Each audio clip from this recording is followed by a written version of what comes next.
السلام علیکم۔ کچھ دروازے اللہ تمہاری بہتری کے لیے بند کرتا ہے کیونکہ وہ ان کو بار بار کھٹکھٹا کر خود کو اللہ سے بدگمان، اللہ کو خود سے ناراض کرنے میں لگے رہتے ہو۔ جو چیز بہتر نہیں ہوتی تمہارے لیے وہ کسی قیمت پر تم کو نہیں ملتی۔ اب تم یہ کہو گے اللہ بہترین کر کے بھی تو عطا کر سکتا ہے۔ عطا کر سکتے ہیں، بالکل کر سکتا ہے، اس کے لیے کوئی مشکل نہیں، لیکن کچھ چیزیں اور لوگ بہترین کرنے کے بعد بھی اللہ کو تمہارے لیے بہترین نہیں لگتی، جب بھی تمہیں وہ چیز اللہ نہیں دیتا، کیونکہ اللہ کے نزدیک تم کچھ بہت زیادہ بہترین کے حقدار ہوتے ہو۔ اللہ تمہیں تمہاری سوچ سے بھی بہترین چیز عطا کرنا چاہتا ہے، مگر تم ایک ہی چیز کی ضد لگا کر خود ہی اللہ کی مصلحت سمجھے بغیر اللہ سے ناراض ہو جاتے ہو۔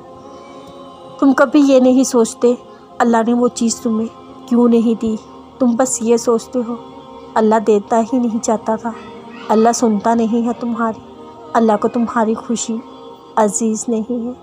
ارے اس رب سے اتنے شکوے جس کی محبت کا تم کبھی حساب نہیں لگا سکتے، جس کی انمول اور خالص محبت جیسی کوئی محبت وجود ہی نہیں رکھتی، اس کی محبت پہ شک کرتے ہو، ان چیزوں، ان لوگوں کے لیے جو تمہارے ساتھ رہیں گے۔ یہ تک نہیں جانتے تم اللہ تعالیٰ کے فیصلوں سے اختلاف کر لیتے ہو۔ کچھ چیزوں کو دل سے اللہ کی رضا سمجھ کر دل سے کیوں قبول نہیں کر لیتے؟ کچھ چیزوں کی حقیقت بہت بھیانک ہوتی ہے، اللہ وہ تمہیں دکھانا نہیں چاہتا، جب بھی دور کر دیتا ہے ان چیزوں کو تم سے، اور تم ہو کے سمجھتے نہیں۔ اللہ کی رضا کو بنا شکوے کیے، بنا سوال جواب کیے قبول کر لینا ہمیں اللہ کے فیصلوں میں چھپی مصلحت بتاتا ہے۔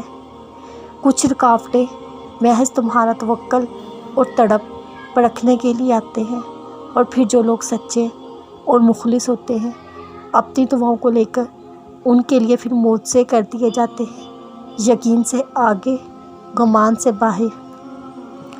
جب اللہ کے حکم سے دعا لبوں پہ آ گئی ہے تو اللہ کے حکم سے قبول بھی ہو جائے گی۔ تم یقین تو رکھو، جب اب تک دل میں کہیں نہ کہیں یہ خیال باقی ہے کہ دعا قبول ہو جائے گی، تم کیوں تھوڑا سا اور انتظار نہیں کرتے؟